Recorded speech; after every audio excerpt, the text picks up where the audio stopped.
nakalipad na sa hawlang ginto. May mga punong walang dahon, mga pusong di makakibo sa mga pangyayaring nagaganap sa lupang pinangako.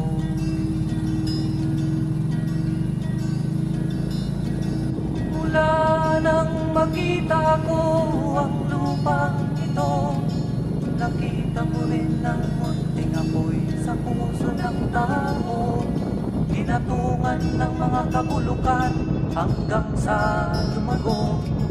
Ngayon ang puso'y may takot sa lupang pinangako.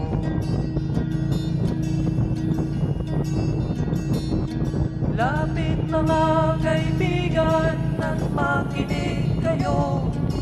Ako'y may daladalang balita galing sa bayan ko.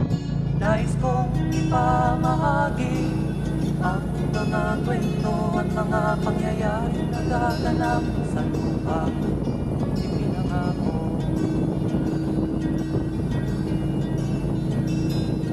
Dati-rati ang mga bukid ay kulay ginto. Dati-rati ang mga ibon singlaya ng tao. Dati-rati ay katahimikan ang musikang nagpapatulog sa mga batang walang uwang sa mundo.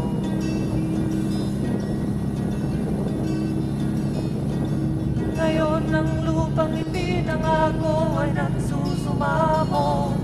Patakan nyo ng luha ang apoy sa kanyang puso.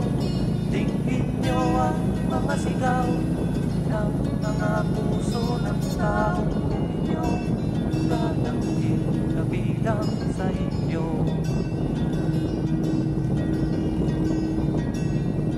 Duol mga kaigsunan nung paminaw kamo. Doon ako'y dala ang mga balita gikan sa banwa ko. Gusto ko nga ipahibalo ang mga